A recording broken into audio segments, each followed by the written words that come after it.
Good evening, folks, and welcome to the live stream. I hope you're all very well this evening. Let's see who we have on tonight. We have Simon Carr. Great to have you on, Simon. Ciao, Max. How are you? I'm very well. We have the Freckle Bunny. Great to see you. Upla. We also have Jared Mack. Great to see you. Viking President Stu of Stewland. Great to see you on. Hope you're well, Stu. 464. Great to have you on as well. We have Master Templar is on. We have Ava. Great to see you, Ava. Colin is here. Arc Office is here. Raven 1983 Witch is on as well. Great to see you. Amax C is here. Who else have we got? Delta 5 Rocket. We have John O'Sullivan. Great to see you. We also have David McGuinness. Great to have you on, David. Hope you're well. Make sure to check out the two Davies YouTube channel on all things Scottish. I was going to say all things Scotland. I mixed with Scottish. All things. We have Young Ralph. Great to see you, Young Ralph. Hope you're fine tonight. We also have Killer. Thanks for moderating, Killer. Great to see you. Tiny Demolition Lover is on. Great to have you on up there in Scotland. Hope things are well. We have Paul Bow. Great to see you, Paul. Alistair Kerr, great to see you, Alistair. Hope you're fine tonight. We also have FY. Roshin is here. Reagan Elite is here. We have CJM. Great to have you on, CJM. Hope you're fine. We have also, let me see. Asperger's Europe. Great to see you. Hope you're fine tonight. I'm looking down the list. Wolfpet, Paul Cummins, good to see both of you. Mark is here. We also have Rudd, great to see you. Shelley, great to have you on. Hope you're well. We also have Roseanne, great to see you. Tom is here. We also have who else? Nick Young, Lefty Boater,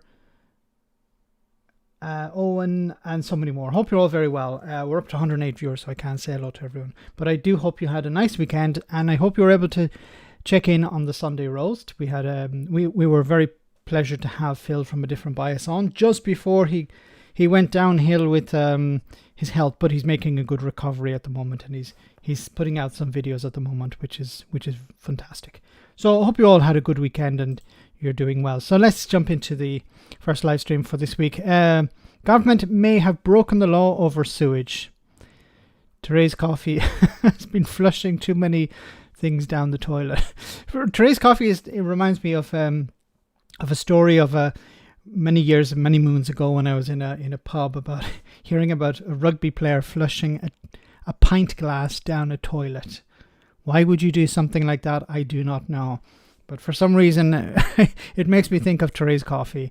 You know, the damage that she's doing to the environment. It reminds me of the damage that rugby player was doing to a toilet. Anyway, the UK's Environment Watchdog suspects the government and water regulators have broken the law over how they regulate sewage releases.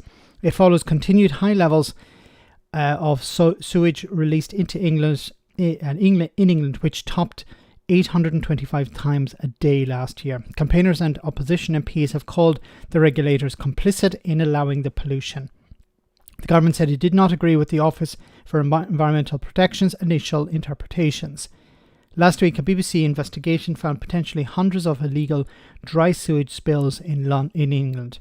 You notice here they talk mainly about England. That's because in Scotland, water is under public ownership. And in Wales it's private, but it's highly regulated, while in England the Tories have just allowed the water companies to do as they wish. And of course we see the consequences of that. In response to the announcement, the government said the volume of sewage discharges is completely unacceptable, but we're not going to do anything about it. That is why we are the first government in history to take such a comprehensive action to tackle it. But you haven't. But campaigners hit back at the government's record on sewage pollution. Wildfish, an environmental charity who brought one of the original complainants to the Office for the Environmental Protection, said, "Let's be clear here. These three public bodies are complicit in allowing pollution. That must end now."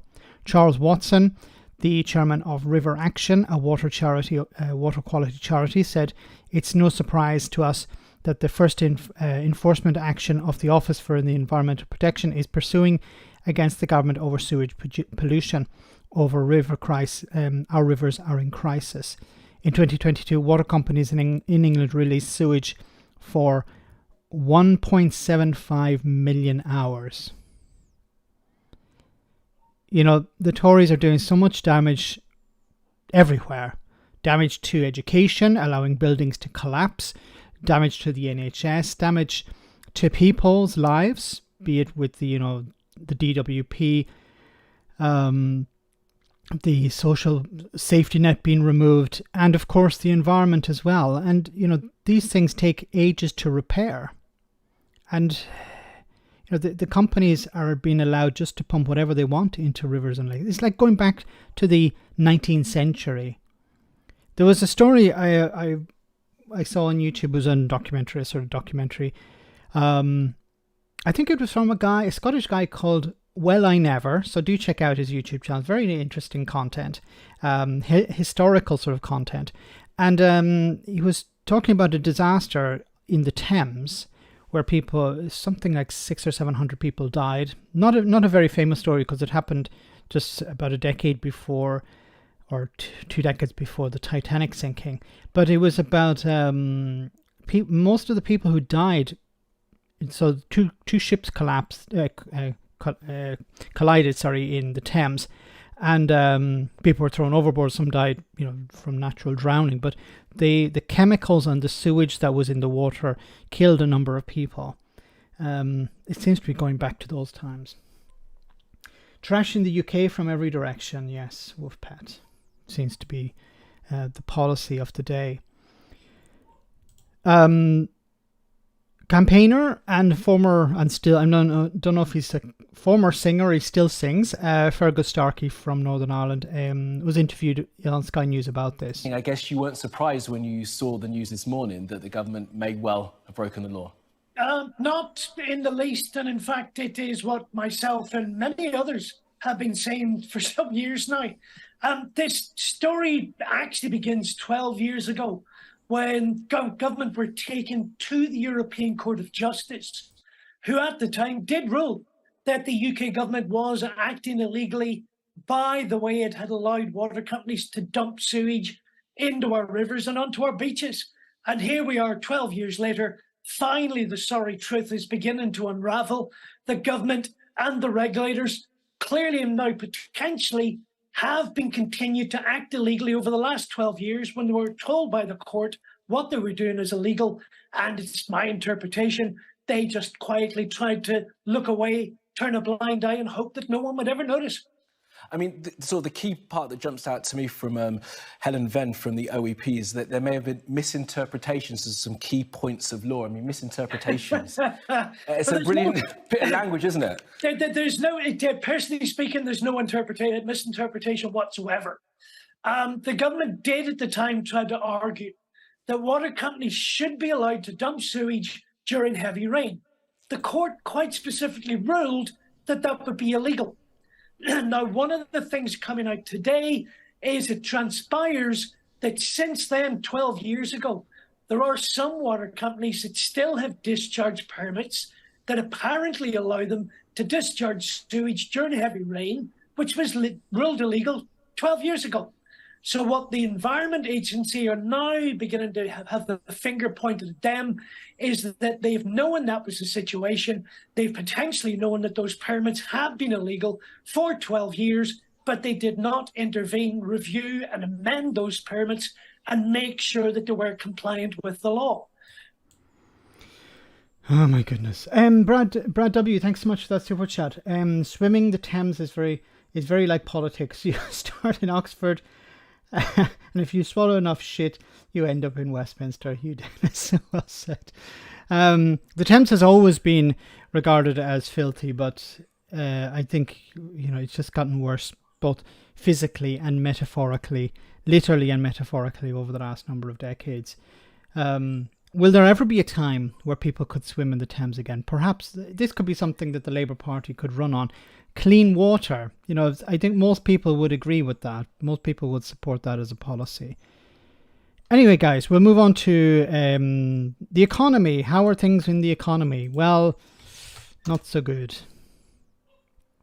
Under the bonnet of the sluggish UK economy, pay raced ahead, up again 8.5% in July, ending a 20-month squeeze on incomes and producing a windfall for retirees, thanks to the triple lock guaranteeing the highest of either pay, inflation or 2.5%. I think we've been extraordinarily lucky, our generation. Me personally, I'm reasonably well off, so I can probably do without it, to be perfectly honest. I mean, if someone's willing to give me the money, and fine, I'll take it. But I think it depends on the pensioners. You've got a better teacher's pension than what I've got. I like it when people give me money. I can't deny that. The government is trying to grab the attention of the older people for their next vote. I mean, it's all politics, isn't it, at the end of the day? It is. It's about the Tories realising that, we're getting desperate. We need somebody to turn up and vote for us. Let's throw a bone to the older generation, to the pensioners. If the pensioners feel that they're doing better, then they're going to vote for us. Really good thing for the old age pensioners. Marvellous. While pensioners at the British Motor Museum had mixed views on the future of the triple lock, senior politicians on both sides seem to hint the lucrative deal for boomers may be out of time. Since 2010, the state pension has increased 14% in real terms. Compare that to working age benefits that in real terms have actually fallen 9%. This boost to pensioners will create quite the fiscal headache for the Chancellor and the government. While money is tight, the Tories have a lot of their political capital tied up in their triple lock policy. And already today's figures means that the state pension will cost an extra £2 billion compared to the budget only in spring. The big question is, how will they pay that? And will it end up amplifying intergenerational inequality? The recent kind of stagnation in living standards has fallen particularly hard on younger generations who have been affected by things like rising unemployment at a greater rate than older generations, and also kind of stagnant earnings over the last 15 years or so. So could we see I think we're going to see a lost generation where people are not able to buy their home, not able to buy property, they're not able to get on the property ladder, and you're going to see a lost generation in a sense, because they're not going to see the benefits that previous generations had enjoyed. Big shift in benefits thinking. The government line has been that they're sticking very firmly to the triple lock, no matter how expensive it becomes. But what's really crucial is that these rises in the state pension, which have been really beneficial for lifting lots of pensioners out of poverty, but it's really important that that doesn't come at the expense of working age benefits. That's particularly acute as unemployment picks up. Today, the doors of Wilko, the DIY retailer, closed for the last time, marking one of the biggest corporate collapses since 2008 and costing 12,000 jobs. There's music still playing, but there's nothing on the shelves. And today's national figures also contain other eerie signs. Unemployment is up, inactivity is up, employment has had the sharpest fall since 2020, and vacancies have fallen below 1 million for the first time in 25 months. Despite all of this, the Bank of England may still think more rate rises are needed when they see today's pay figures. Why? It takes ages for these interest rate rises to be felt in the economy. So these interest rate rises that they put in place last year are now being felt. And what is the response from the Bank of England? Well, we need to double down on this. We need to increase interest rates even more. But that's going to put more damage. That's going to damage the economy even more. Ironically, a move that will benefit older savers whilst making life tougher for the young. Well, joining us from Central Lobby in the Houses of Parliament are two former senior government ministers, Conservative MP Andrea Leadsom and Labour's Ben Bradshaw. Andrew Leadsom, I want to start first with the triple lock, which former Tory leader William Hague described today as a runaway train. I want to put to you a quote that he wrote in today's Times, saying it's growing by more than anything that can pay for it. Wages or prices or taxes or the size of the economy. Is he right? Well, I don't agree with that. The government introduced the triple lock because under the last Labour government, pensioners were receiving so little by way of an annual uplift. We do have 20% of single pensioners living in some poverty even now, just living on their pension. And so it's right that we do support those on the lowest incomes who aren't in a position to go and get a job and make themselves better off. So I think that the triple lock is a good thing. I certainly think in the years to come, as our ageing demographic increases, then it will need to be looked at again. All right, so not forever, but for the next election at least. Ben Bradshaw, is that where you are, given that, you know, you're accused by Andrew Leadsom there of making pensioners poorer under the last Labour government? Will you keep the triple lock? That's not up to me. That'll be up to Keir Starmer and what he decides to put in the manifesto. But I share the luxury of William Hague in not seeking re-election. And people like us can be a bit more honest about this. And I think it's right to say that there's an issue with the triple lock, because it basically means the state pension goes up far more in the long run than earnings, and we already have a massive generational inequality and injustice problem in this country. But I don't think the solution is to scrap the triple lock. It's to do much more to recoup unearned wealth from people, rather than pensioners, as Andrea said, many of whom are not well off, and also make sure that you keep pension credit uprated as it should be. Why are the richest in society not paying their fair share? Why isn't the government tapping into people's wealth? There are so many rich people in the country that they should be paying their fair share. And instead, it's like, okay, let's throw some money at pensioners at the expense of everyone else, at the expense of the younger generations who are already struggling. People on benefits and people who are working and on benefits. To help those on the lowest pension incomes. Ben Bradshaw, I've got a problem with your sound. I can't actually hear you, so I'm going to get Andrea Leadsom to respond to what you just said. No, that's enough of Andrea. Let's move on from that. But it's the damage the Tories are doing is going to be long term. That's the problem here, is that it's not just 13 years of damage, it's going to be generations of damage, and it's going to take a long time to fix all of that. Moving on. So the next government will be the Labour government, we think. This is no, that's not the one I wanted to do. Oh, where is it? Yes.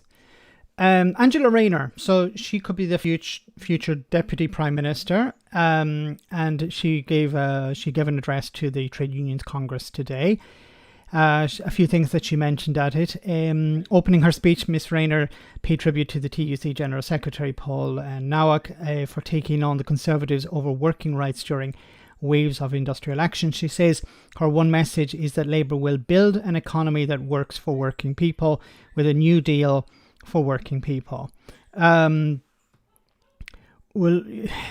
look, of course we want the economy to grow. We want the situation to improve, but you know, there's always going to be this drag of Brexit.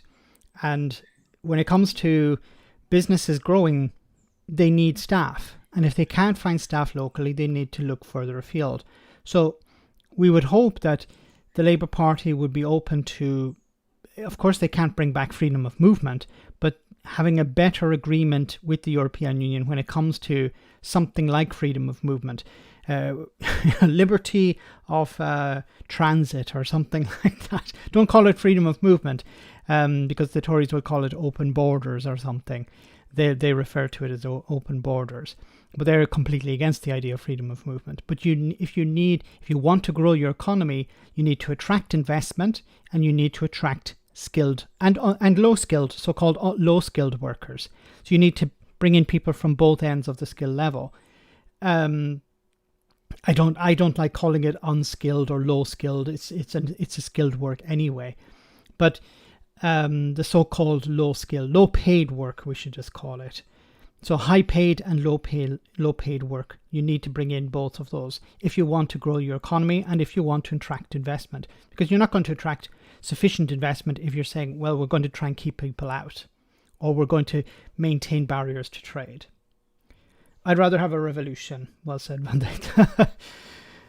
Until a revolution comes about, we'll have to be satisfied with Keir Starmer. She says her one message is that Labour will build an economy that works for. Okay, she makes a cast iron commitment, not a promise, but a commitment that Labour will legislate for employment rights within the first 100 days of entering office. Rayner praises the opportunity offered while she was growing up and says levelling up is built on decent jobs and secure housing. I saw her speech today. It was a very good speech, and it sounded very authentic. I think Angela Rayner would make a very good prime minister, for example, and also somebody from a working class background. So she understands much better the problems ordinary people face as opposed to somebody like Rishi Sunak. Perhaps she could be the next prime minister after Keir Starmer. But she said the Tories have levelled down and labelled their agenda as a scam and a sham and a scam. Sorry, the government hasn't just turned their backs on vulnerable workers, but on the entire economy. She says Tory ministers can fail upwards while everyone else is pushed down. She described the strike's minimum service levels as spiteful. She will upgrade trade union laws to make them fit for the 21st century because they're not keeping pace with the times. So going into a bit of detail about that, she said that she's going to allow it to make it easier for trade unions to operate, allow them to organize better. So these are some of the things the Tories have been trying to undermine, the ability of trade unions to operate, to call strikes. The Labour Party allegedly would go in the opposite direction. Trade unions will be given a new legal, reasonable right to access workplaces. That's very important, so that that traditionally where Labour trade unions were not allowed to enter to organise, this will be changed. So representatives from trade unions will be able to go in and speak to workers about forming a trade union. She vows to reform the rules so remote and gig economy workers can organise, and will allow balloting and polling to take place electronically. This is very important. So people who are in the gig economy will be able to organise a trade union. This is we'll have to see how this would work in practice, because generally people who work in the gig economy in many cases are not directly employed by the people who are paying the wages, so they're employed by agency staff. So, or they're working for like Uber, where they're treated as partners, not actually employees. So it's going to be interesting how they get around some of those problems. Some of these companies invest a huge amount of money and in lawyers to make sure that they don't breach laws, but also get round in employment rights for workers, or as they see as employment problems. The role of trade unions will be expanded to allow for more collective bargaining on pay and conditions. Labour will ban 0-hour contracts and ban fire and rehire. That's really good if that's what they're actually going to do. Ms. Rayner says the living wage will be raised, and she says these measures will grow the economy and help businesses as well as workers. Labour will build a more affordable and council housing, she pledges. The Tories are no longer the party of home ownership. That's Labour. Where is this money going to come from? Yes, I hate asking these questions, but this will require massive capital investment to build all these new social housing and affordable housing. So while this is really good to hear, of course they're going to have to explain how they're going to pay for it. So guys, we'll just take a short comedy moment and be back in just a jiffy with more serious stuff. So I hope you enjoy this. But you're saying that the government is not responsible for the safety of children in school? Well, it's not the job of the Department of Education. We're in charge of the education, not the schools. So if the schools fall down, you know, and that's not on us. You know, a child can learn really anywhere. You know, in a hut, a swamp. I'm not saying they shouldn't, but I'm saying that's not to do with us. You know, we provide the maths book, so to speak. And it took you 4 years to send out questionnaires. Well, yeah, we did. We gave them a warning. You know, we said, you need to be proactive about this. Sorry that the funds have depleted for you to be proactive with. Sorry, should we...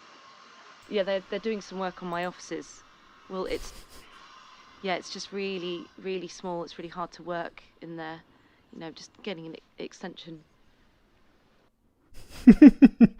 Get the extension in. Oh, God. Okay, well, let's stick with Labour. More on Labour's policies.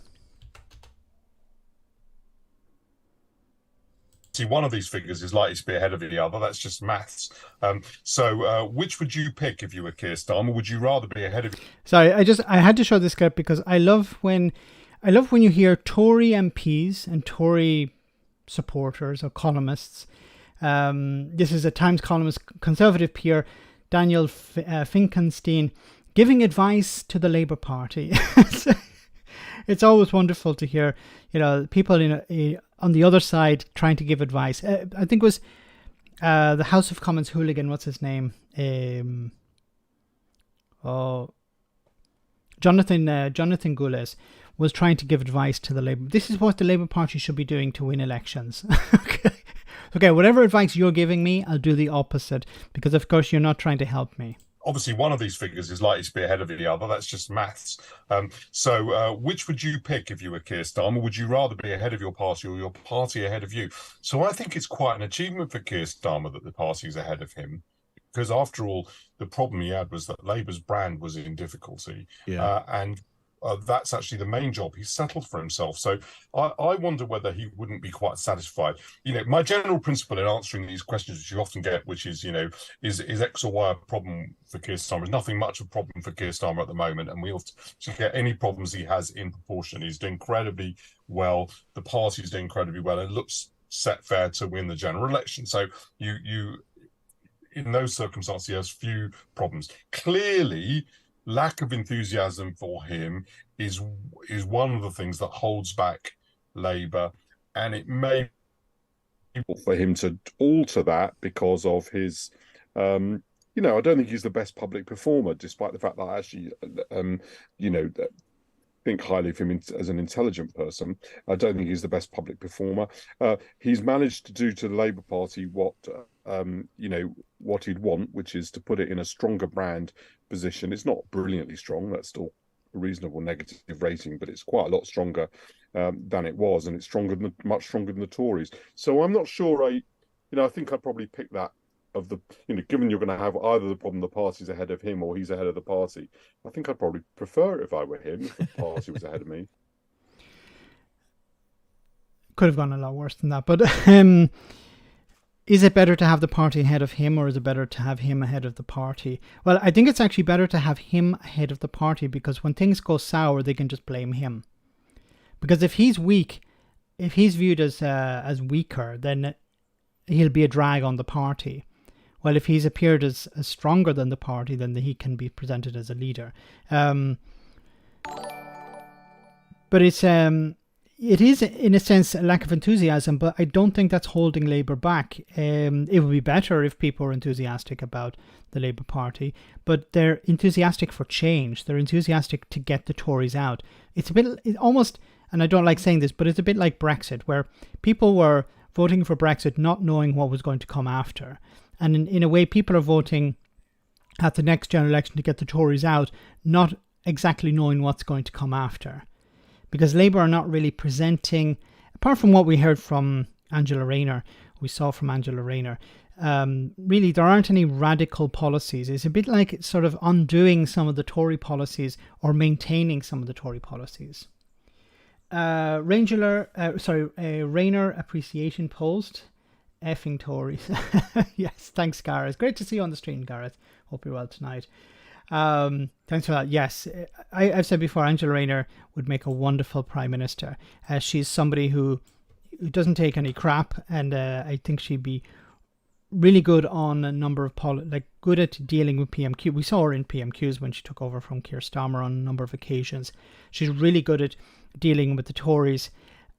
She frightens them, and she has that working class background, which is not a requirement, but I think it's very good to have. And you can speak to ordinary people, and it's going to be difficult. It'd be difficult for people who went to Eton or whatever to criticize her when it comes to issues like cost of living or that. Anyway, it's a sham and a scam.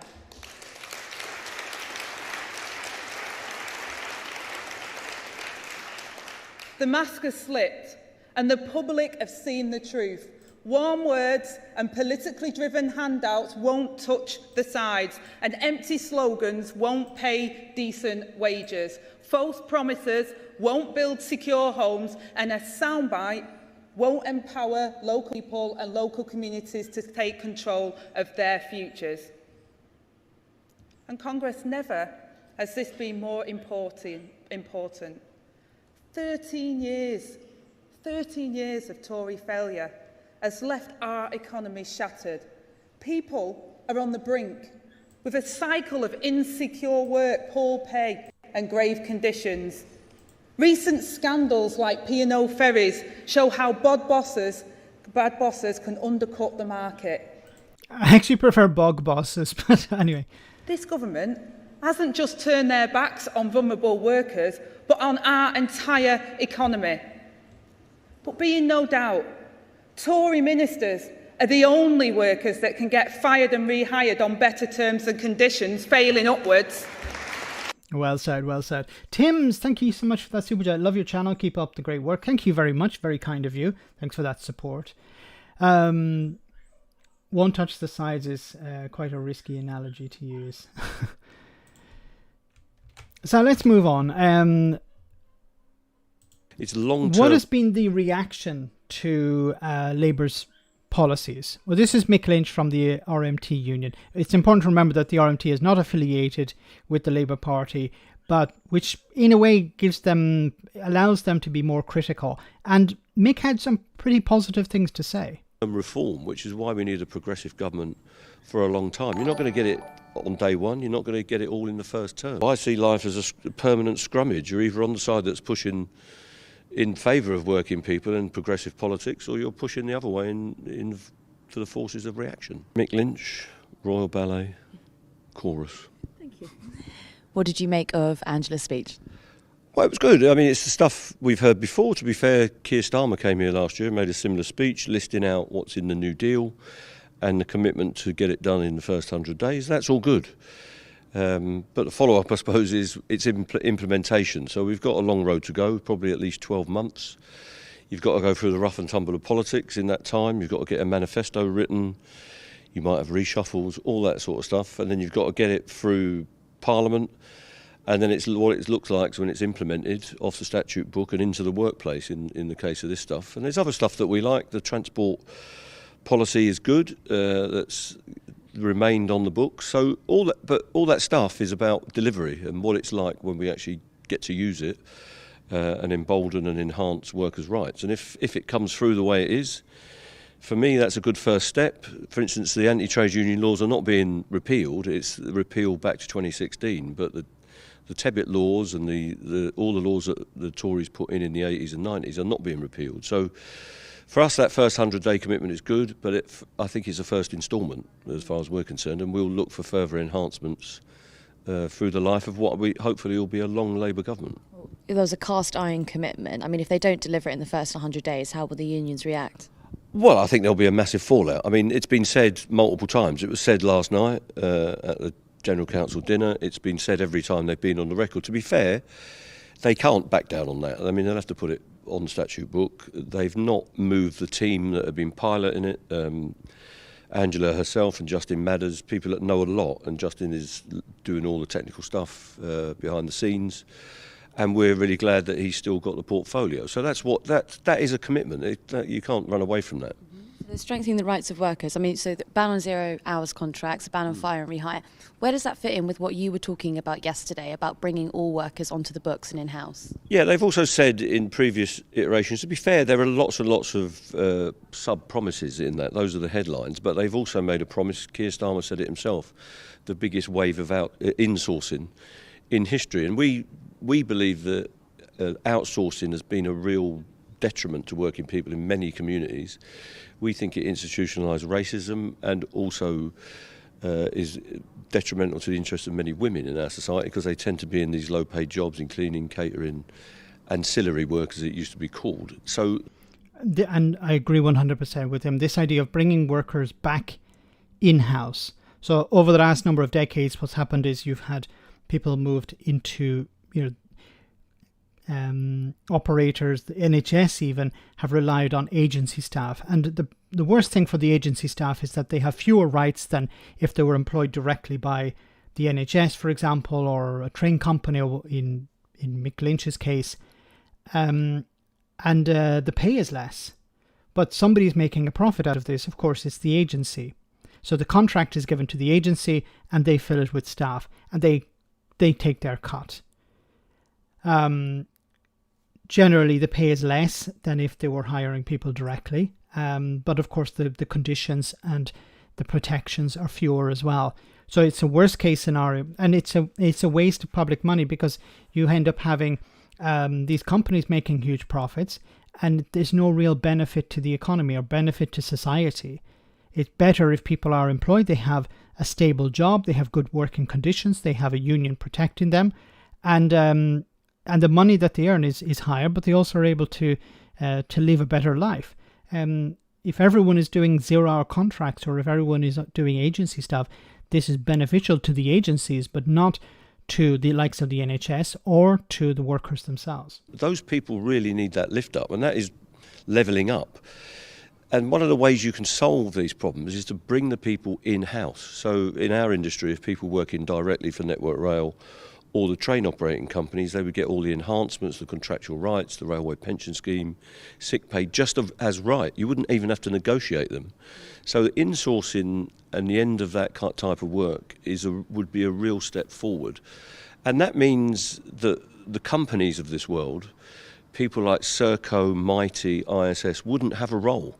They'd be working directly for the clients, even Liverpool City Council, all over the country. There are Labour politicians, Labour regimes, if you like, in county halls and city halls that could have a direct effect on that. Of course, it's got to be funded. And we've seen the problems in Birmingham City Council with the equal pay issues, where that commitment has got to attract funding to go with it. So these changes could be really... And what's positive about this is that Mick Lynch is quite positive about it. Mick Lynch is normally quite aggressive towards the Labour Party and Keir Starmer in particular, but he seems to be very warm to the ideas that have been presented and very supportive of them. Now, he's not happy with all of it.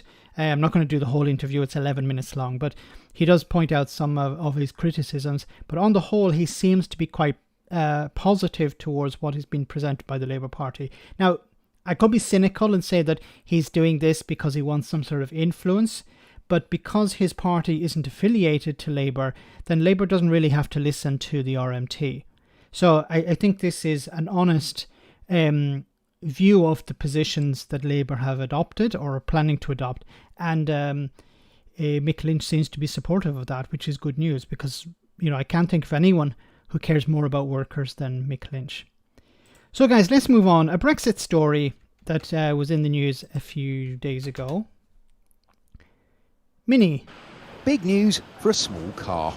BMW will make their new all-electric Minis in Oxford, protecting 4,000 jobs with a £600 million investment, including £75 million of government subsidy. So each of these cars is for somebody. So 75 million from government subsidy, but there could be other government money involved, but we don't know how much it is because the Trade Secretary won't actually say how much it is. Ministers say was necessary to keep the industry on the road. The amount in our automotive transformation fund is public, and we put in 350 million 2 years ago, and we've been helping a whole swathe of companies, not just BMW Mini, but this is what we need to do in order. But this is all, of course, to undo the damage of Brexit. So it's to entice companies back to invest in Britain because of Brexit. So, if Brexit didn't happen, you wouldn't be spending this money. And of course, Brexiteers will respond by saying, oh, well, Germany invests money in the car industry and France invests money. Yes, but that's not related to Brexit. That's regular investment. And governments make regular investment available all the time. But this is specifically Brexit undoing damage money. This is not regular investment. This is specifically related to Brexit. In order to make sure that our auto industry survives and actually thrives as well. They've made cars at Cowley for 110 years, including the original Mini. But with a government ban on new petrol and diesel cars just 7 years away, the industry is in a race to electrify against stiff competition. News that electric Minis like this one will continue to be made here in Cowley is welcome. But for now, the batteries won't. They'll be coming from China. And that's a problem because EU rules require almost half of the value of a whole car to be generated inside the EU or the UK. And if they don't, they'll face taxes. BMW is confident those rules will be eased. We are doing our best to meet them, and we are looking forward optimistically that we will find a way how to handle the tariff question in future. The Mini. They've been putting pressure on the German government. That's what BMW, Audi, and Mercedes have been doing, and Volkswagen probably as well. They've been putting pressure on the German government to put pressure on the European Union. Not really related to Brexit, but related to these tariffs. They would prefer these tariffs not to exist. But there are also other groups in the European Commission who are saying, no, we need to have these tariffs. We need to push forward. We can't stay in the present. We have to move into the future. Freckled Pony, thank you so much for the super chat. BMW is bribe me well. Well said. It's sad that this public money has to be spent to undo Brexit. We saw it also last week with Horizon Europe. Undoing Brexit makes Britain better. It wasn't necessary to leave the European Union. It wasn't necessary to leave the single market. But people were convinced that it would make life better for them. But it didn't. But undoing Brexit makes life less worse. The deal follows investments by Nissan and the owners of Jaguar Land Rover in new battery factories, and Vauxhall owner Stellantis in electrifying their Ellesmere port plant. A total of more than £700 million in subsidies to keep net zero targets on track and compete with EU and US competitors, throwing billions at green technology. We're playing catch-up. The UK has been lagging behind in terms of EV production and battery production, so this is really good news, but we're going to need an awful lot more. And to back that up, we're going to need a proper industrial policy, we're going to need batteries made at scale, and we'll also have to revisit those Brexit trading rules, which mean potential tariffs on electric vehicles sold between both the UK and the EU. Fueled by... You're expecting something that the Tories will not deliver on. So you have to be hoping that the Labour Party will deliver on this, would deliver on a real vision, a business vision. Maybe that will happen. Maybe it won't.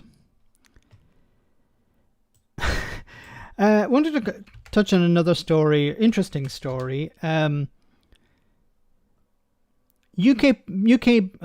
let me get rid of this. UK biggest pub group to charge 20p more a pint at busy times under surge pricing. Surge pricing. So I think they'll be taking up the the Uber model or the Ryanair model. I always wondered why, when it came to like Ryanair or airlines like this, why you just didn't have a fixed price. No, because they make a lot of money by determining when is the best time to charge people more, when is the best time to charge people less. Anyway, a pub has decided to do this as well. So it says a pint of beer during the busiest periods will cost drinkers 20p more under a dynamic pricing system introduced by Britain's largest pub group. I thought the pubs were on the edge of collapse, that they were saying due to the cost of living crisis we've had to cut all our pricing and all of our costs. This pub seems to be doing the opposite. Stonegate Group, which owns chains including Slug and Lettuce. I love that name, Slug and Lettuce. And Yates said it was raising prices at 800 of its venues due to peak times, such as weekends, to help cover soaring costs. So they're going to put up prices. It has previously done so during one-off events such as the World Cup. This is really terrible, isn't it? You know, you imagine, okay, I'll go into the pub with £20 in my pocket. I know I'm going to be able to buy like 4 pints or whatever. But no, not on a Saturday. You're only going to get 2, or not. At 8 o'clock. This sounds ridiculous, but then people are probably going to pay the extra. That's it. That's a good slogan, Max. I reckon. Undoing Brexit makes Britain better. Undoing Brexit makes Britain better. That's a good slogan, Roisin. It does though. The more you undo Brexit, the better it becomes. Spaffer and Truss.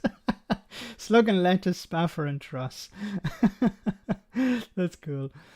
20p on a London pint is a 0.00001% rise.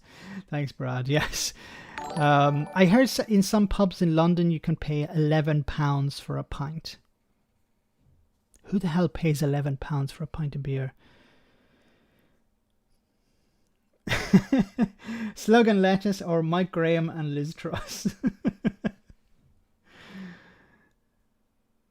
Slug and Lettuce may find they no longer have busy times. Yes, if they continue down this road.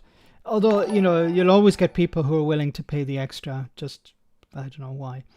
Anyway, patrons will have been informed of the change with a polite notice in Stonegate pubs informing them the need to raise prices to cover extra staffing costs, more bouncers at the door, extra cleaning, washing glasses and complying with license requirements.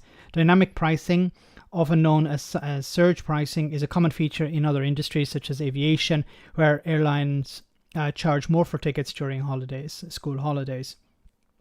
Uber uses the feature when demand is high, with prices rising automatically when more people are trying to hail a ride. For example, during a football match, Uber make huge amounts of money by fleecing people. Instead of calling it surge pricing, let's just call it fleecing. That's a more accurate term, I think. The practice has proven controversial at times when some Bruce Springsteen fans reacted with dismay when the boss applied dynamic pricing to some tickets on his latest tour. Yeah, that's a bad, considering that Bruce Springsteen presents himself as, a left-winger, to turn around and, fleece his fans is not a good thing to do. I don't know how much he was involved in that, that's really, really bad. Because, especially your fans, these are people who come to see you. No. Kevin, thank you so much for that super chat. Hey, Max, off topic, but I read an article by Reg MP in the UUP newsletter scolding Sammy Wilson and the DUP for the state of unionism due to Brexit and the protocol. I didn't know other unionists were against Brexit. Yes, the UUP, well said. Thanks so much, Kevin, and it's very well spotted. There's mainly really just the UUP, the Ulster Unionist Party, which is a more moderate party in Northern Ireland. Like the DUP are completely off the scale. There are some headbangers, of course, in the Ulster Unionist Party. But they are more moderate generally, and they were against Brexit. They knew that Brexit would be bad for the union, and most of the Ulster Unionist MPs and members were, they were not actively campaigning against Brexit, but they were warning against it. And now they're, some of them have been very vocal about the consequences of the vote, and they're not happy with the Northern Ireland Protocol because they're saying, look, we didn't want Brexit in the first place, and now we have this Northern Ireland Protocol that is under what they see as undermining the relationship between Great Britain and Northern Ireland, and they see it as a step towards a united Ireland. So, while I don't agree with the unionist position, I have a lot of sympathy for the Ulster Unionist Party because they were the ones who, they were the ones within unionism saying, hold on, Brexit is going to be bad for the union, and they were proven right. and now they're, trying to win back support from regular unionists who are still, buying the DUP snake oil. The idea that if we stay out, the protocol will be done away with. The Windsor framework will be torn up. But it's not going to be torn up because it was backed to the hilt in Westminster. Rishi Sunak celebrated it. The EU is fully on board with it. And it's not going anywhere. And especially as Labour are going to take over, Labour are not going to take a hard line on Brexit. They're going to take a softer line on Brexit. They're more for realignment on EU standards, which ironically will reduce some of the aspects of the Northern Ireland Protocol, reduce some of the friction. So, you should be supporting, the DUP should be supporting the British government when it comes to alignment on EU standards, because that reduces the friction between Great Britain and Northern Ireland. But they're going in the opposite direction. Why? The only conclusion I can come to is that they hate the EU and Ireland more than they love the United Kingdom. I can't come to any other conclusion. Thanks, Kevin. Hope you're well over there in the US. Sticking with the dynamic pricing, or fleecing as I call it, a spokesperson for Stonegate, which has 4,500 venues, said the company regularly reviews pricing to manage costs, but it was also to ensure we offer great value for money for our guests. Across the managed business of our dynamic pricing encompasses the ability to offer guests a range of promotions, including happy hours, 2-for-1 cocktails, and discounts on food and drink products at different times on different days throughout the week, he told the Daily Telegraph. The flexibility may mean that on occasions pricing may marginally increase in selective pubs and bars due to increased cost demands on the business, with additional staffing and licensing requirements such as additional door team members or bouncers. The chief executive of another British big pub chain, who asked not to be named, of course not, said the practice was not unusual and has been going on for decades in different venues during events and busy periods. I don't know. I prefer transparency, saying this is how much the pint is going to cost this year. Yes, we may need to increase it next year because of inflation or whatever, but this sort of surge pricing, I think, is, I don't know, it leaves a bad taste in people's mouths, or it does, at least for me anyway. Single gin rolls, £9 effing quid. She bought my next 3 rounds.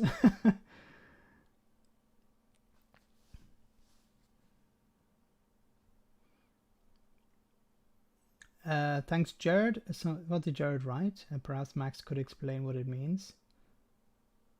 I'm looking for Jared's comment. I can't see it.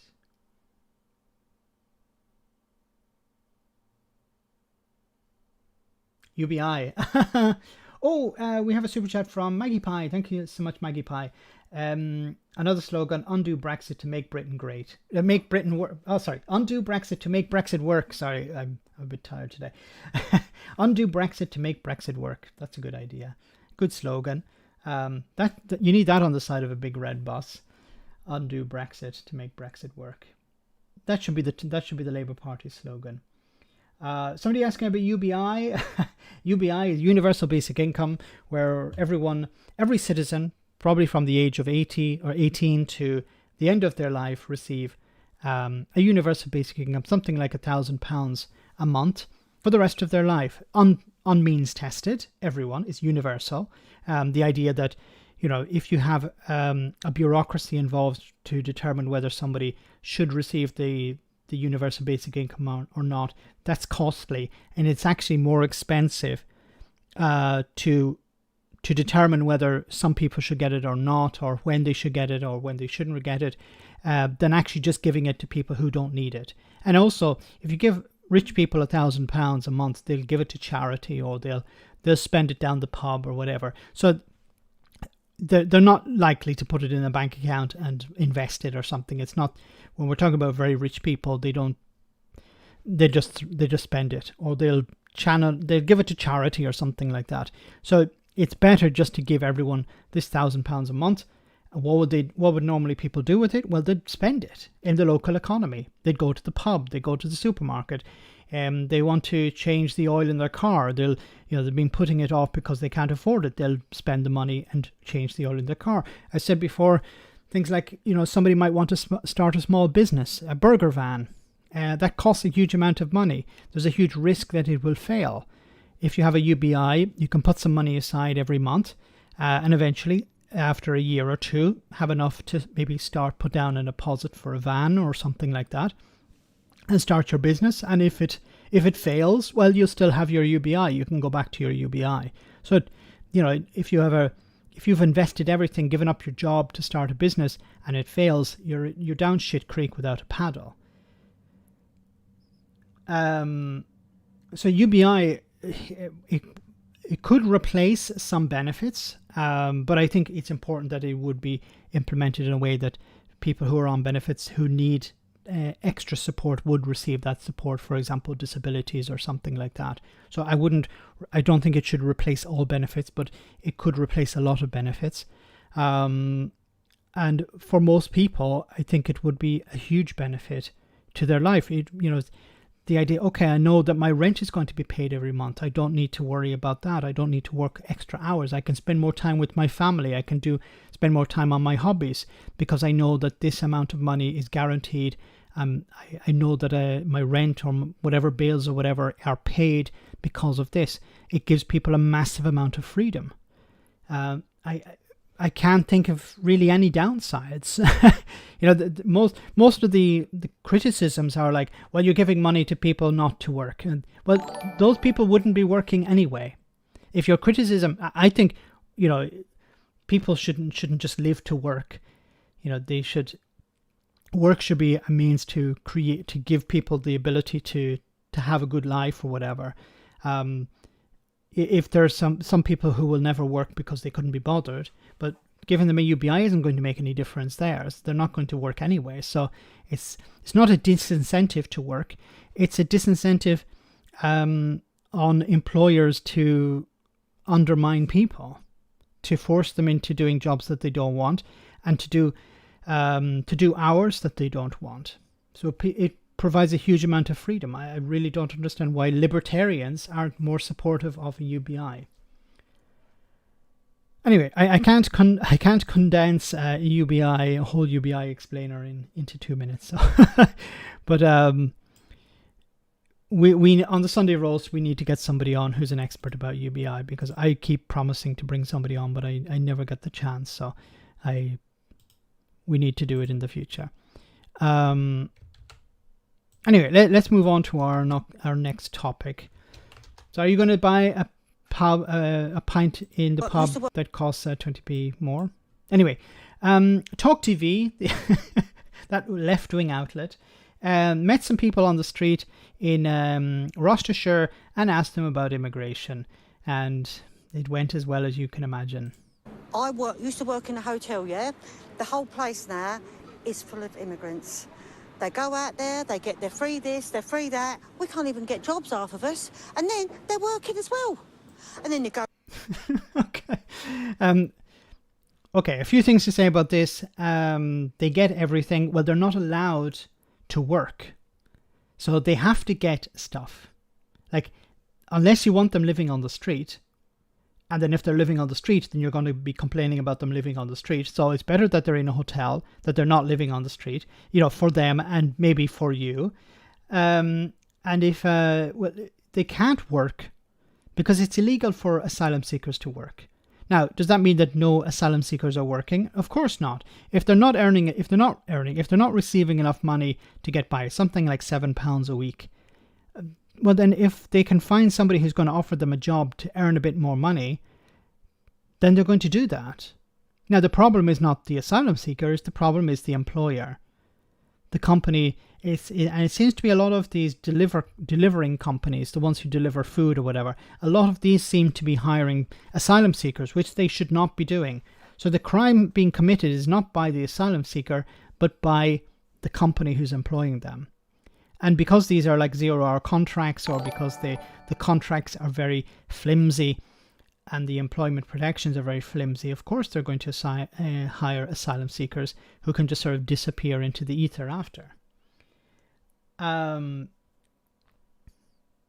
You did a good job, Max. Thanks so much, Jared Mac. Pubs should charge people called Nigel Farage double or more. Said Peter, yeah. Then you see Farage turning up with a moustache and saying, I love the EU, to get a cheap pint. There should be a Brexit pint, so anyone who voted for Brexit, or anyone well, maybe not anyone who voted for, but anyone still who supports Brexit, there should be like a Brexit tax. So the pubs say, well, did you vote for Brexit? Yes. Okay, we're going to charge you a bit extra. Why? Well, because of the consequences of your vote, we're paying more. But if you want to denounce Brexit now, you'll get a discount. Do you denounce Brexit? Brad, thanks so much for that super chat once again. We should look after our own.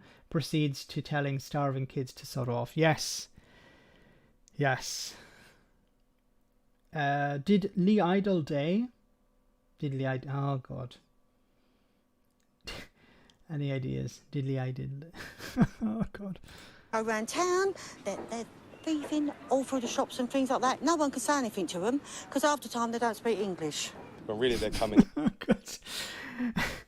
They're thieving, but nobody can say anything to them because they don't speak English. Well, so the police don't arrest them because they don't speak English. I didn't know not being able to speak English was a get out of jail card. Maybe some Tory MPs should do that. But really, they're coming here. The government let them in. You can stop them easily, I believe. Segregation, divide and conquer, make an enemy up from another state, make a bad guy up, and then there's no one else to blame. I really can't imagine. Not sure what that guy was on about. Uprooting everything, and I think many people haven't stopped to think about what drives these people. On the other hand, it's really, really difficult when we get a whole load of people coming in and we haven't got the resources and the facilities. There seems to be globally a huge moving around. I mean, Italy, and I follow Italy a lot, they've got a terrible problem, but somehow they seem to be coping. Well, okay. Yeah, of course, if a huge number of people come into a town or a village, it's going to put strain on the resources in that town or village. That's why it's important that asylum claims are processed quicker, and then people can be distributed in a more even way, so that they don't have such an impact, and that the local doctor or whatever can hire the extra staff or whatever to deal with the extra workload. Not like, okay, tomorrow you're going to have to deal with an extra 500 people. I don't have the means to do that. But let's hear what the naked guy had to say. I have seen this, okay, but you can imagine if this guy is topless, he's going to have something very interesting to say. I think that we should look after our own people more.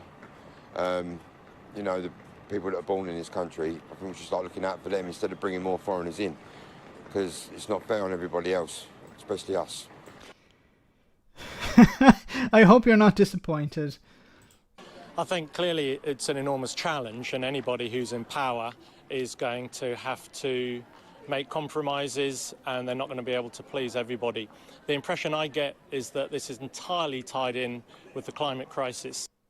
And he's correct. Well, not entirely, but a lot of it is down to the climate crisis, where poorer countries are starting to see droughts, they're starting to see crop failures, and of course, where there's no food, they move into the neighbouring country. They put stress on the neighbouring country, and then there is civil unrest or whatever, and then people flee that country to the next, and eventually arrive in Europe, or try and escape where they are at the moment and realize, well, I have family friends in Britain, for example. Let's try and get to there. That's how these things work. Del Monte, the man from Del Monte is right. Or the man from Del Monte says yes. Some more stories were somewhat related to the economy. Pay matches, price rises, even as in unemployment climbs. So we saw a bit of this at the beginning of the stream. Wage growth has caught up with rising prices for the first time in nearly 2 years as unemployment goes up. And I think this was part of the plan. To see unemployment rise, what this means is it will put pressure on workers. They will, if unemployment increases, it'll mean there will be more workers available, which will drive down or will remove, workers' ability to negotiate higher wages. And of course, this is part of the Tory plan to make people poorer so that they're more desperate to do whatever job is available at a lower rate, of course. Not everyone's pay will be rising by that. Regular pay, excluding bonuses, rose by 7.8% in May to July compared with a year earlier, matching the pace of inflation over the same period. Not everyone's pay will be rising by that amount. That figure is an average across the economy. So some people are doing really well. Some people are doing much worse than that. There's also signs that the job market is beginning to weaken with fewer job vacancies and rising unemployment. Overall, the latest figures from the ONS present a mixed picture for a lot of moving parts. Darren Morgan, director of the economic statistics at the ONS, said earnings continue to increase at record rate, while inflation, the measure of how fast goods and services are rising, the price of goods and services are rising, has come down from its heights. So you can see here where prices are declining and wages are increasing, and now they've met. Now, you would imagine that prices are going to continue to decline while wages will continue to increase, but that's not probably the case. What's probably going to happen is wages are going to decline as well. They've probably peaked because you're going to see rising unemployment, and what rising unemployment will do is it will take away the ability from workers to bargain higher wages, because there's more staff available, and companies will be able to pick and choose. At the moment, because there's staffing shortages, because in a way also because of Brexit, but also because of the pandemic, it means that businesses are having to pay higher wages to hold on to staff or to recruit staff. As unemployment increases, that will no longer be the case.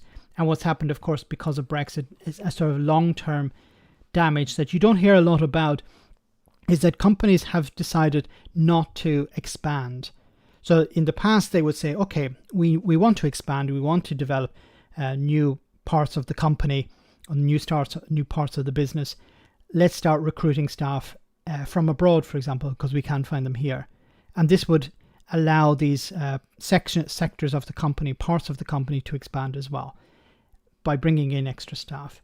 But because that's no longer possible, it means that the companies are not investing anymore, and they're maybe downsizing. And that's, of course, resulting in unemployment. However, the headline unemployment rate in the May to July period was up to 4.3% for the first time in nearly 2 years, with the number of out of work just below 1.5 million. I think this is going to be really damaging to the Conservatives if Labour run with it, saying, look, unemployment is up, you have failed, and an economy that's struggling and unemployment that's rising is really going to be damaging for the Conservatives. And the longer they leave the next election out, the longer they hold it off, I think it's going to be more damaging, because this unemployment is going to I'm not an expert, of course, I'm not an economist, but I think if you're looking at what's happening, it's likely that unemployment will continue to rise. And it's sort of, the problem with unemployment is that if it's not brought down, if you don't see massive investment, if you don't see help to businesses, unemployment will continue to rise. And it sort of snowballs, because you have one business that relies on another. That first business closes or lays off staff, then the other is affected, and then it has a chain reaction effect. One impacting the other, impacting the other, impacting the other. Orders are cut, which means the production needs to be reduced, which means staff need to be laid off. Not good news. Now, I don't know if this is good news or not. Shouldn't be good news, but maybe to some people it is good news. Wreck discovered in House of Commons, House of Parliament, but poses no immediate risk.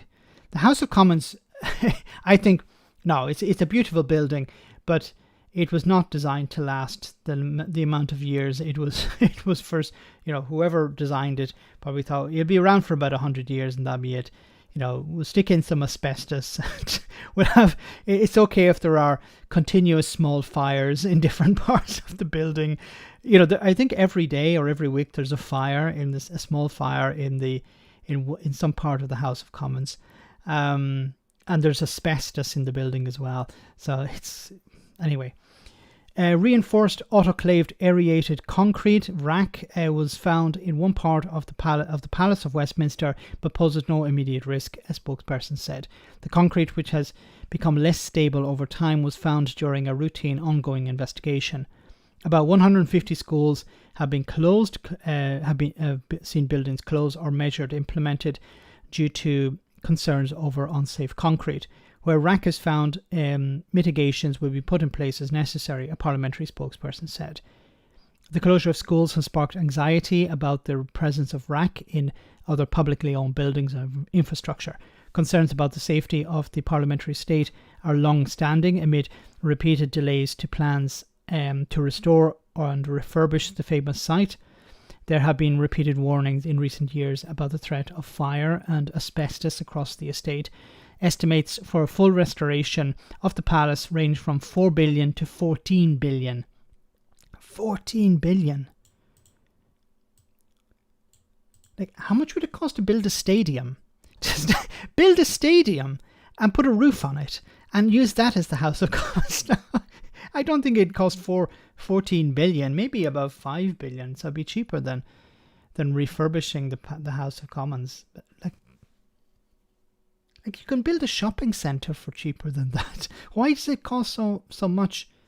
Is it because of the real estate? Is it that you want to have... Anyway. Used in the construction of schools in the 1950s and to the mid-1990s, rack had become crumbling over time and is prone to collapse. The Department of Education's Permanent Secretary Susan Ackland Hood and Chief Operating Officer Jane Cunliffe appeared before a committee of MPs about the issue on Monday afternoon. They repeatedly insisted questions about how many schools were being asked in the survey, as Dame Meg Hiller, the Public Affairs Committee chair, asked whether the number was in the tens or hundreds.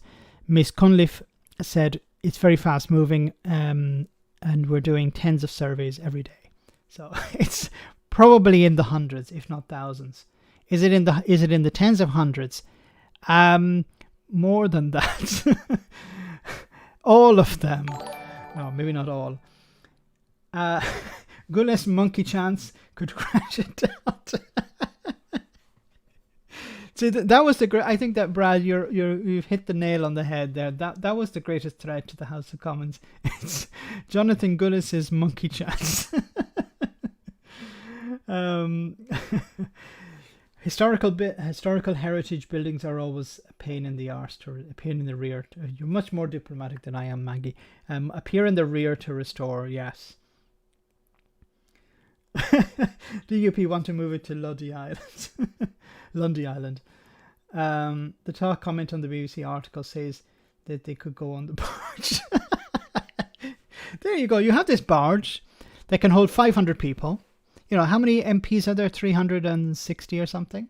House of Lords, maybe get another barge for them. There you go. You have this barge sitting in Dorset doing nothing. Give it a bit of get a bit of window lean out. Get a bit of, what was it? A bit of bleach. Clean out those pipes, and then the MPs can operate. They'll have their own gym. They'll have their own, pool table. They have it there. There's even a mess hall, so they can have their cheap meals there. So I'm sure Suella Braverman and Rishi Sunak will be jumping at the chance. There are such backers of the Bibi Stockholm. So somebody really should. I would love for somebody in the House of Commons to bring it up and say, why don't we move to the Bibi Stockholm? Just to embarrass the Tories. Oh my goodness. Okay, guys, we're almost at the end of stream. Just one or two more stories to cover. This is a bit concerning, or maybe it's not. And some breaking news this hour from Washington, and the Speaker of the US House of Representatives has confirmed that he will be supporting an impeachment inquiry against President Joe Biden. Kevin McCarthy says it will look into Mr. Biden's families' business dealings. House Republicans have uncovered serious and credible allegations into President Biden's conduct. Taken together, these allegations paint a picture of a culture of corruption. These are allegations of abuse of power, obstruction, and corruption, and they warrant further investigation by the House of Representatives. That's why today I am directing our House committee to open a formal impeachment inquiry into President Joe Biden. This logical next step will give our committees the full power to gather all the facts and answers for the American public. Kevin McCarthy there, launching what is a very long and complicated process and requires several votes. I should just tell you the White House has dismissed the push for an impeachment as politically motivated. Speaker McCarthy shouldn't cave to the extreme far right, says a statement from the White House, who are threatening to shut down the government unless they get a baseless, evidence-free impeachment of President Biden. The consequences for the American people are too serious, says the White House. We'll have more on. Of course, it's politically motivated. You try to impeach our guy, we're going to try and impeach your guy. You're trying to put our guy in prison, although it's not you, but we're going to try and impeach your guy. So it's just a tit for tat from the Republicans. It's unusual from the Republicans, but probably because America has become so unusual at the moment, it's no longer unusual. Gareth, thanks so much for that super chat. 14 billion, a pittance compared to Brexit. Yes, it is actually. I always said, the Tories, if they want to implement policies that damage the economy, they should put their hands in their pockets, and say, we're going to pay for it. So an interesting story also related to Ukraine.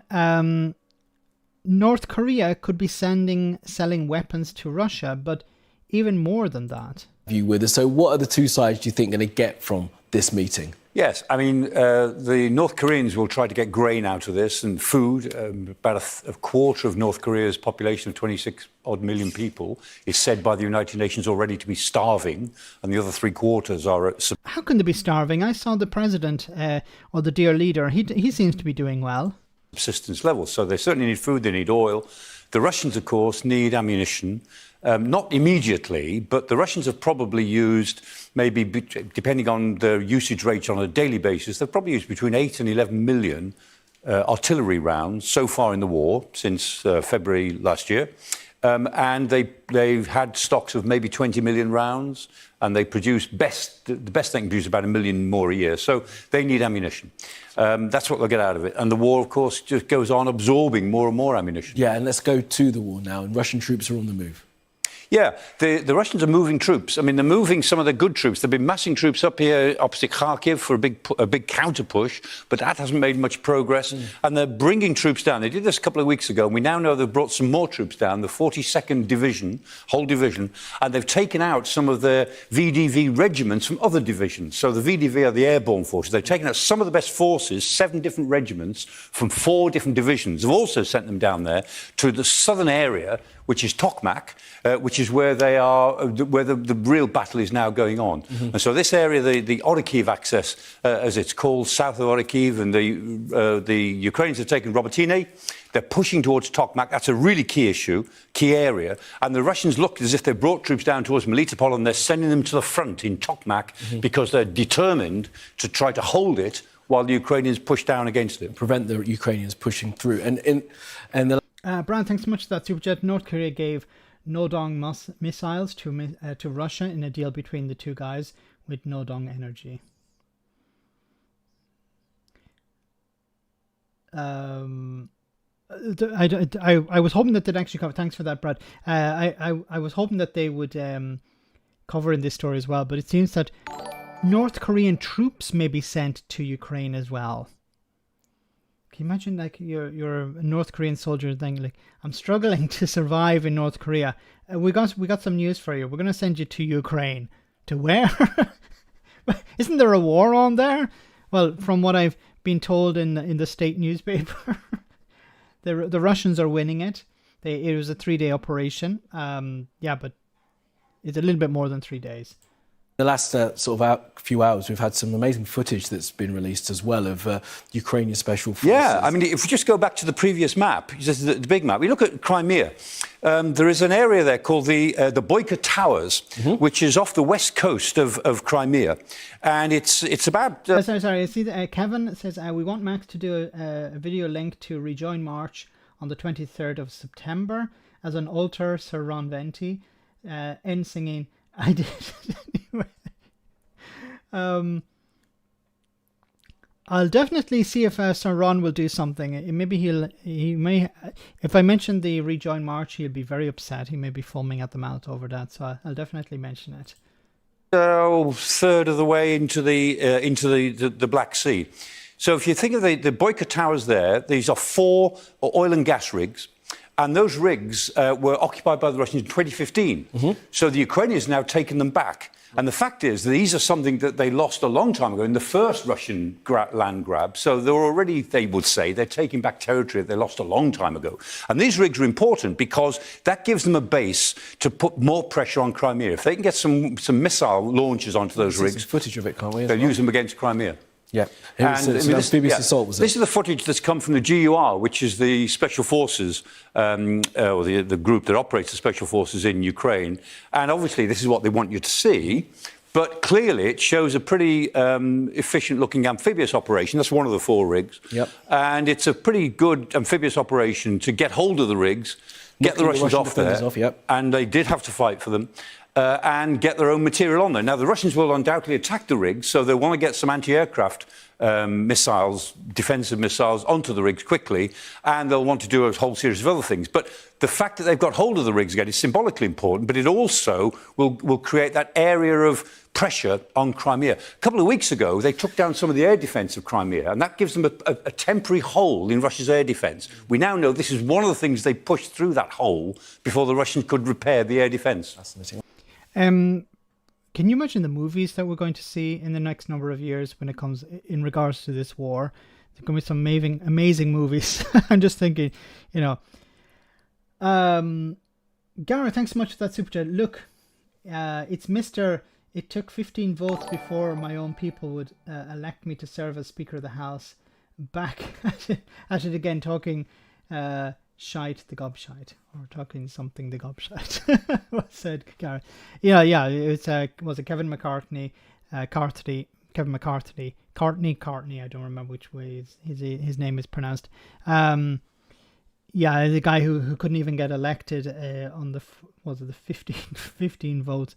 The far right within the party were not happy with him, and then they eventually compromised. Yeah, okay, we'll go with this guy because we don't have an alternative. We can't get one of our headbangers in charge. A bit like the ERG. The ERG are a bit like the hardline Republicans in the US. I don't know which is worse, actually. So, guys, we're almost at the end of the stream. I want to say thank you so much to everyone who came on tonight. Thank you so much for your support, all the super chats. Thank you to the moderators for doing a wonderful job. McCarthy. Thanks so much to everyone who came on tonight. Thanks for your support. Before we finish, we have our one for the road. I hope you will enjoy it. We're the greatest of foes and each other's nemesis. Watson, this horrific crime bears all the hallmarks of my greatest enemy, Moriarty. You foiled my plots for the last time, Holmes. When next we meet, only one of us will walk away. But now they've been brought together in their most compelling adventure yet. A podcast. So what's been happening in crime this week? I've got a very good question from a listener here. Mrs. Hudson All Lestrade. Good one. I suppose it depends on what else is on the desert island. Contrary to popular belief, I'm not actually Irish, although I do enjoy a good Guinness. Who doesn't? Sure, my enormous criminal enterprise may have led to a few deaths, but who's to say they wouldn't have died anyway? Let me just push back on that gently. Very good, very good. What about criminals these days, though? No sense of style or class. And don't get me started on the detectives, eh? I bet none of them could write a best-selling book. 10 best-selling books, but who's counting? Touché. You know, I was quite angry with you at the time, but with the benefit of hindsight, I can sort of see you had a bit of a point. Ditto. Did you really think you'd get away with that one? Well, I'm sitting here chatting to you and not in jail, so in a way I did, didn't I? Ha! Okay, that's our time. I think we'll have to leave it there. See you next week. Love you, Daddy. What? Nothing. Wonderful, wonderful. I hope he does some more of these. I hope he does some more strange guests being invited onto a podcast. So, guys, have a great week. I'll see you on Friday, same bad time, same bad channel. Once again, thanks to everyone who came on. Thanks for the super chats. Thanks to the moderators for doing a wonderful job. And thanks to you guys for coming on and listening to me rant. Have a good one. I'll see you soon. Take care. Good night.